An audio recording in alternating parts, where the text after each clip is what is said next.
We are WDRB Media. We off the bench global. We appreciate this opportunity to come to you guys. We have a special show today.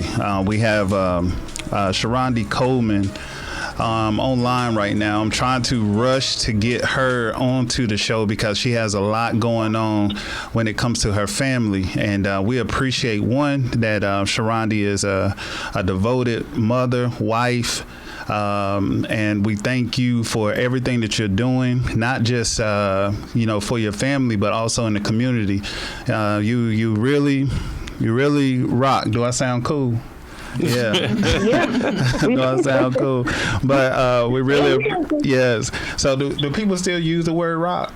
Yeah, maybe. I don't know. Yeah. You might be on your own on that one. Yeah. So, but I really appreciate everything you're doing, Sharonda. But yeah, we have Sharonda Coleman online, and Sharonda right now she's doing a Will Strong a fundraiser, and we appreciate what she's doing. You know, she's not just sitting at home waiting for people to donate to her. You know, she's right now actively moving towards her what she already believes, he's healed.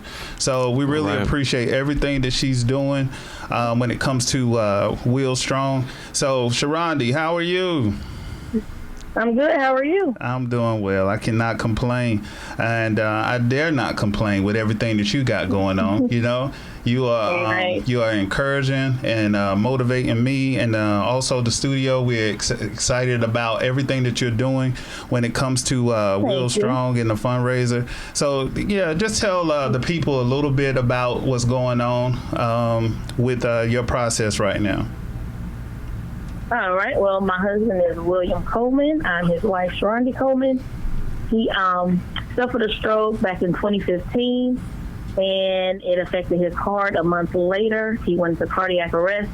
So from there, it's been an ongoing battle trying to get his heart back up to a normal percent. It started off at 25%, and here recently, the heart failure has exacerbated, and now he's below 10%. And we are now expediting the process to get my husband a new heart. And unfortunately, with the COVID, I cannot be there. I'm not allowed up there. Right. So he's really there by himself. Everything's video. So while he's in there, I'm out here working. I'm trying to do a fundraiser to get some funds up for it. So I'm having a grab-and-go fish fry just to kind of get things kick-started. I know he's been out of work, and it's hard just with one income, so I'm doing my part to keep my family afloat. So I'm taking donations, monetary gifts, anything right now just to help us along the way.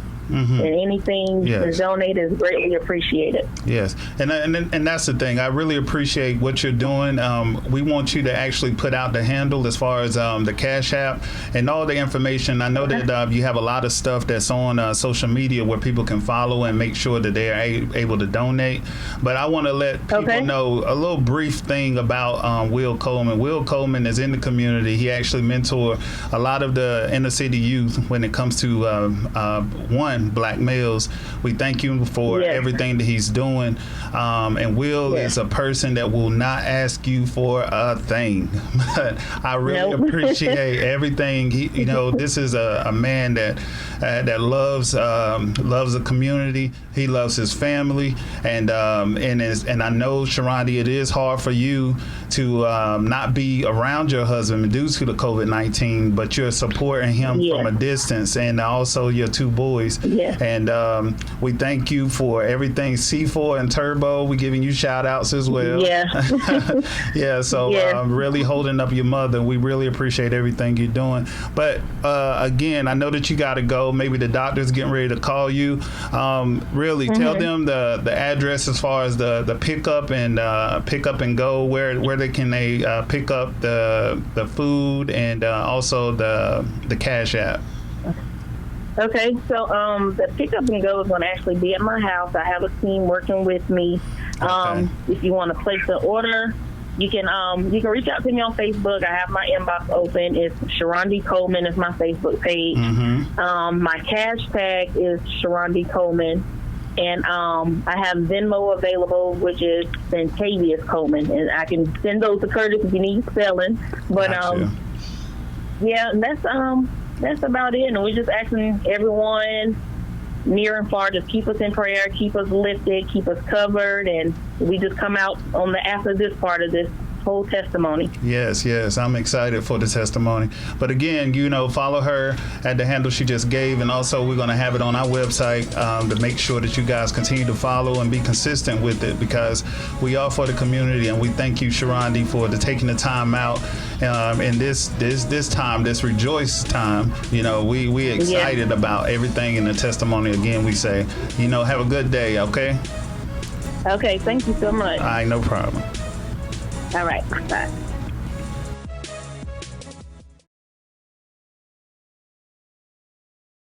Hey everybody, welcome back. We WDRB Media, Off the Bench Global. We're excited that you guys stay in tune with us. I'm Curtis Taylor. Sherry Robinson. David B. Hey, we coming back to you guys. This is a show that is really prevalent as far as the community. We, of course, you guys know we stay in the community, and we really want to talk about some things that are happening in the community, some things that we're moving forward with. We're not just talk radio. We're actually motivators. We're actually moving in the community, and that's the purpose of Miss Sherry being with us, and David Ballard always in the community. And we want to give a shout out to Tyrell, Coach Anderson. We're praying for him and his family. Yeah, shout out, Coach. Yeah, Man. shout out to you guys, LC Seegers and Joshua. We really appreciate everything that you guys are doing, especially in the community, because you don't see them with us don't mean that they're not with us. So we really appreciate everything that they're doing. Definitely. So we want to make sure that we actually let you guys know. We're going to title this show, Are You Ready for the Bell? And where that come from, I remember being a child, and I was actually playing a sport. I think it was baseball. I was playing in particular, and when I was playing baseball, that because of my skin tone, because of my skin color, I was not chosen for the team. Wow. Right? And I was a young boy, and I was sitting in the house, and I remember my dad coming to me, and he said, son, listen to me.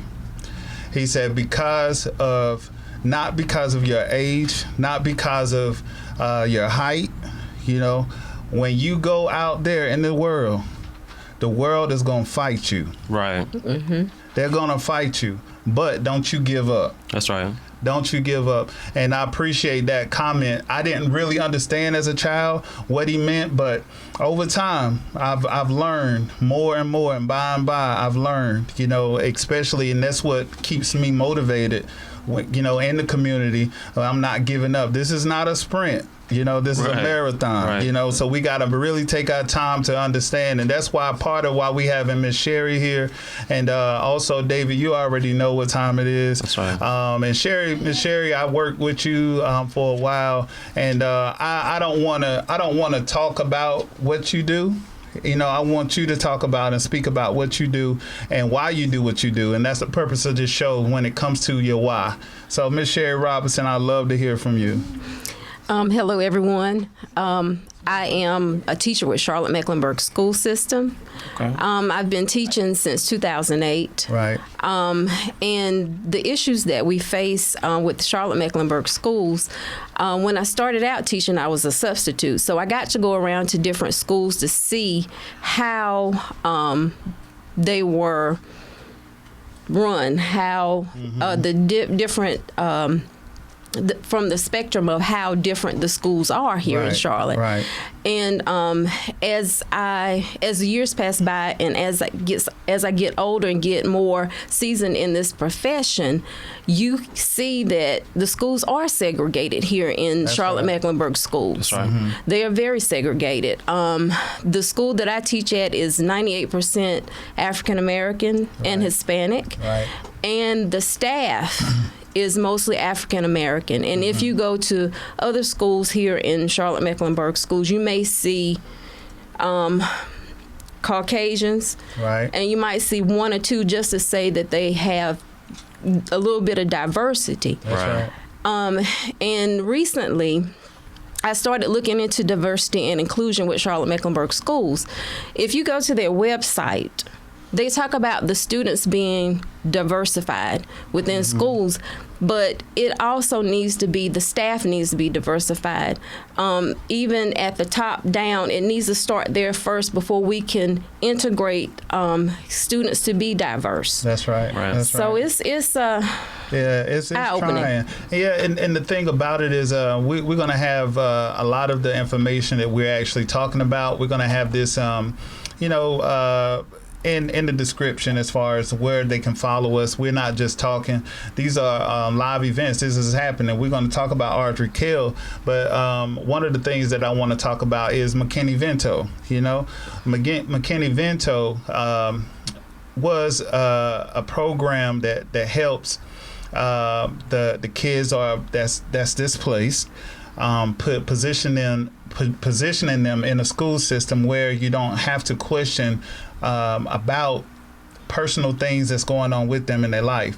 And I remember being involved with a McKinney-Vento situation where the principal looked at me and said, we don't want these kids here, because if we take these kids here, they will mess up my grade point average as far as the school, and it was because the kids were black. So this is something that's been going on and to the point where I stopped saying, wow, I'm not shocked no more. Right. Yeah, it's with the Charlotte-Mecklenburg Schools, really, people need to really meet with the city council, and we need to start having these conversations. With everything that's going on now, change is coming. That's right. Change is definitely coming, and we have to get out there and we have to have our voices to be heard. And parents, and I push for the African American community, you need to get out there and your voice needs to be heard, and you need to be in these schools seeing what's going on, because if you're not there checking on your child, making sure That's your right. child's okay, That's right. they will treat your child any kind of way. That's That's right. right. And I've seen it with my own eyes. Yes, and this is part of not just the whole reason, but we're gonna come back to Miss Sherry. But David, this is part of the reason of you homeschooling right now. Right. So, and I know that you have a lot to say when it comes to the school system, and also you want to make sure that your kid is not a number, but he's a person. Right. So David, I know that you want to touch on that with Miss Sherry. Yeah, definitely. Homeschooling is a challenge, but it's one that as a parent that I enjoy meeting that challenge. Homeschooling my kids is a blessing. That's right. I'm able to basically mold them the way that I want them to be molded. So, but I've also seen it from the other side, from where you sit, Miss Sherry, because my wife actually was a school teacher. So that was one of her main reasons for wanting to homeschool our kids, is because she saw, the things that were going on in the Cumberland County school system in Fayetteville when we started having kids. And so she was like, no, we have to do something different.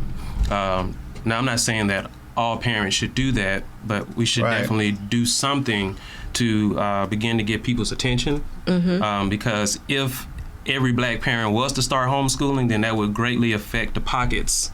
Yeah, That's definitely. right. And that's what we as black people, we haven't figured out yet, that money is how we can gain control and be able to basically make our own path. That's right. And so with that, and of course along with education, we can begin to change some things.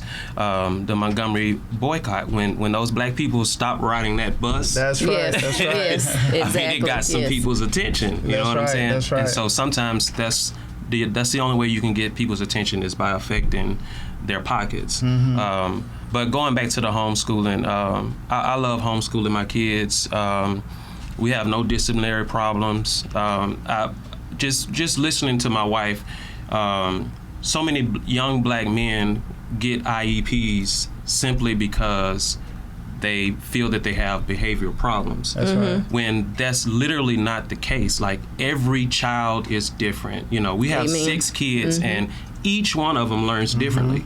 Of course, the boys are more rambunctious, but that doesn't mean that they have an IEP. That's right. Yes, You know? yes. So I know you can definitely touch on that, and that's just disheartening because growing up as a child, I'm originally from Birmingham, Alabama, so growing up as a child, there were guys that I went to elementary and middle school with who had IEPs that did not deserve to have that in their records, but that Yes. follows them for the rest of their lives. Right. And, it's just unfortunate when, parents aren't as involved, because the parents that were involved, they wouldn't dare do that because they know, hey, you do this, you're going to have to answer to my mother or to my father. Somebody's coming to see you about this. Yes. So I definitely agree with you that parents have to get more involved, but I think a lot of the black young men in schools just get the bad end of the stick. That's right. Based simply They just do. on that key factor right there, giving them an IEP, making them look like that there's something that they're not, and it's just very disheartening. And it doesn't just start there. It just continues to go with them through the remainder of their lives. So, but again, if we want to see some change, we got to do something. Yes. We got to Yes, start we got to. somewhere. So we got to yeah. do something, and that's the thing with and we're going to go back to you because I just actually witnessed a powerful student. Brooke Mangley is her name. We're going to post her. She went to Audrey Kell. We're going to touch Audrey Kell once we go back to this conversation. But I wanted to touch something David mentioned. A lot of times we're off the bench global, okay? We highlight a lot of things, and especially we don't separate from the sports. So in a sport, if you take a coach come to, it don't matter what sport it is, if a coach comes to us and say, you know what, we're gonna hang up the balls and we're gonna just work on our defense, right? Okay. So we know that we're going against a powerful team coming up in 2 weeks. Okay. Right. So we're just gonna worry about our defense. So for 2 weeks we've been working on defense. Defense. So when it became game time, we didn't score. No offense. No offense, Yeah. right? We had no offense. Right. So you're talking about for a while where we as a people are trying to be defensive, but we're not displaying no offense. Right. Yes, Definitely. exactly. Exactly right. So now at this time, we have to understand where is our offense coming from. That's right. So that's what Off the Bench Global, that's what we actually push at all times. We have Off the Bench Global pushing towards, making sure that we have our offense. We show our offense, Yes. And back to you with the Audrey Kell as far as the defacing, with The Rock. So tell us a little bit about what's happening with that, and also the private conversation that we're going to have with the government officials on Monday. I am a member of the International Minority Coalition, and we're going to meet with the county commissioners, and we're going to talk about the issues that are stemming here in Charlotte.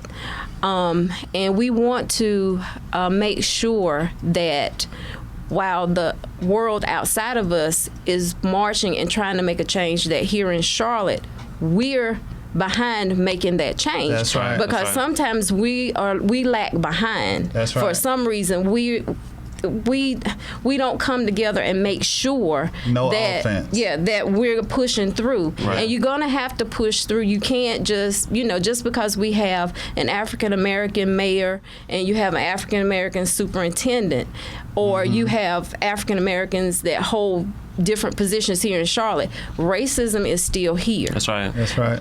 Sometimes they just give you a little something to say, okay, well, we're doing something for you. No, you've got to do more. That's right. That's right. You have to get out here and do more. And us as a people have to come together. I don't care what color you are, Hispanic, black, white, we all going to have to come together and make this change become effective. Right. Also with Audrey Kell, there's been issues there with Audrey Kell in the past before.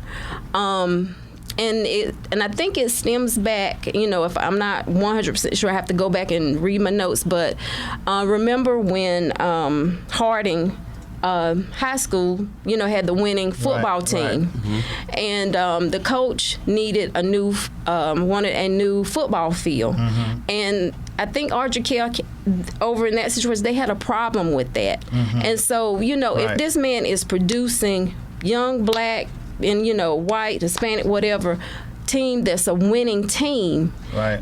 Charlotte-Mecklenburg has so much money that you can go and fix that football field. You can make it better for those kids there because they've proven That's right. their championship. They've proven evidently they're doing something right. Right. Correct. And that goes back to, or not back, but going forward with David being in the military, and a lot of things that are happening. Speaking of your change is taking place. If you me, I'm random. But you talk about from the time you leave your house, right, and to your destination, you asking God, say, God, I need a certain amount of money, right? Yes. Okay, so from the time you leave your house, you start finding change on the floor, on the ground. Yes. Okay, now when you reach your destination, you're looking up and say, where's the change? But honestly, over time, he gave you the amount of money that you asked for. Change has been taking place. It didn't come together at one, lump sum, but change is here. It takes time. Right. It takes time. Change takes time, but if you collect what's happening with change and actually go ahead and incorporate what your change is, now you can invest. Yes. So that's what we're at with it, though. Now, David, we actually going with you.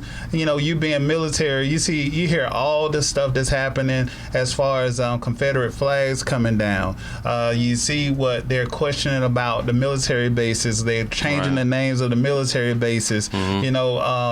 Shoot, the cops show is off the air now. Good. Yeah. Right? Because all they do is arrest black people. Right, that's right. So you looking at the TV, run. Right. Right. So what is your look on that? What's your view? I mean, man, it's time for a change. I remember in 2009, I was doing some training out in Fort Riley in Kansas, and so this was right around the election when Obama was getting ready to become president. And of course, Fort Riley, Kansas, man, is just it was hardly any black people there. And what's interesting is after you do training or you get ready to go home on the weekend, you have what they call a safety briefing, right? So the sergeant major came out, gave the safety briefing. He's like, hey, blah, blah, do this. So then I'll say, hey, I need all of the African-American soldiers to stay put. I need to talk to you guys about something. Right. This is back in 2009. Right. So he was like, hey, there's 3 Klan rallies going on this weekend. Don't go here, and here. Right, Lord. Wow, you know what I'm saying? So this is 2009. We're having a black president just got elected, and I'm like, wow, man, like that's deep. Right. This, he's having to give us a safety briefing to make us aware of what's going on in our surroundings so that we don't happen to go through this particular place. That's right. And, man, I feel like this, with everything, corruption starts at the top. Yes. Right. Yes. You know what I'm saying? Correct. Yes. Because the peons can't be corrupt. You know what I'm saying? It literally starts at the top. So, with the whole Confederate flags and things coming down, I think that's good. I think it's a start. Will it change? No, because the people that still have the ideology That's right. Yes. are in the positions of power. That's Yes. right. So, like you said, little bit at a time, but it is a start. That's right. So, but what I would like to see Come on now. is, more people that look like me Come on. in positions of power, Yeah. in positions of authority. Yeah. Because then we can change things. It's so interesting that most Caucasians feel that racism is no longer in America because we had a black president. Oh no, When it's that is still the there. most ignorant Still statement here. that you can make. Right, right. And I hear people make that statement all the time. Yeah. They're like, well, what do you complaining about? We had a black president. Like, it just poof, it just went away, you know? Like, it didn't go away, you know what I'm saying? Right, And right. so being in the military, man, it opened up my eyes to a lot. Right. It opened up my eyes to really see that when you're in a small setting, That's right. you have to stick together. That's right. Yes. That's right. And that's what we have to learn as black people, that we have to stick together, That's no right. matter what. Yes. You know, yes. we can agree to disagree, but at the end of the day, we gonna stick together. That's well, right. Caucasians are gonna stick together That's right. regardless if you're right Hey, or if if you're right or wrong. wrong. They That's stick right. with each That's right. other. And Yeah. we haven't learned how to do that yet. Right, We right. haven't learned how Yeah. to really support each other and embrace each other. That's right. That's what we're missing, man. Like, we gotta start that. because and going back to you, because our makeup is to play defense. You know, we're Right. showing no offense, and that's what we stand on as far as off the bench global. David, you've taught me a lot coming up. You know, where I wanted to give up. And David pushed me, said, "No, Curtis, this is what we're gonna do." You know, you need somebody that always continue to hold up your arm and be consistent Yes. with it. And with the coalition, and that's what I wanted to speak out to. Nikita Huff, actually in Union County, you know, she was speaking about her being essential.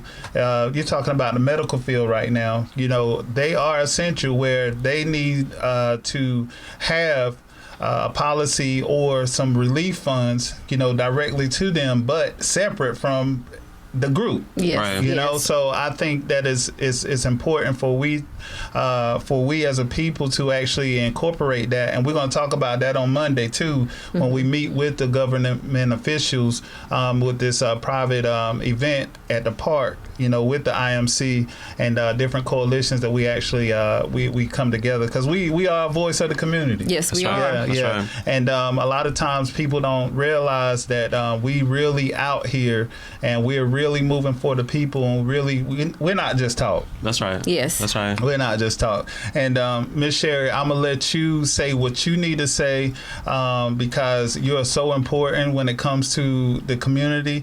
You know, we just have a couple of minutes, but I want, if anything, you have anything else left to say? Well, to piggyback off of what David was talking about with President Barack being in office, once he was in office, if people go back and look, President Barack Obama had the most diversified cabinet in the history of the United States. And also, the president that's in there now keeps talking about the economy. If you go back, and this is pushing voters to get out there and vote, if you go back and look, Obama is the president that got this economy back running. Trump just stepped in Right. and just took over. He has nothing to do with the economy the way that it was going when it was strong, when it was running and it was thriving. So voters, don't listen to that lie that's out there being told. Right. That is a lie, because President Barack Obama was the one who got this economy back running as strong as it was running before this pandemic. Yes, you're right. David, you have anything else in closing? In closing, man, I just want people to understand that our fight as black people will never end. You know what I'm Correct. saying? Right. And but when we build things and they tear them down, build it back up. That's right. You know, don't take the approach, well, I can't do it again. I can't tell you how many times I've had to do something over and over and That's over right. and over That's again. right. Yes. And as black people, that just might be our calling, that we just might That's have to right. continue to do it over and over and over again. That's right. That's right. And no matter, who tears it down, no matter, what happens, we got to get in that mindset that we can't quit. Right. And with that being said, we can't quit. And when the bell rings, really pay attention to the fact that you don't want to use all your energy and starting the fight, because this is a battle that it's a marathon. Yes. So we really want to make sure that you guys understand that we love you. This is Off the Bench Global. Thank you, WDRB Media. All right, Peace. y'all have a great one.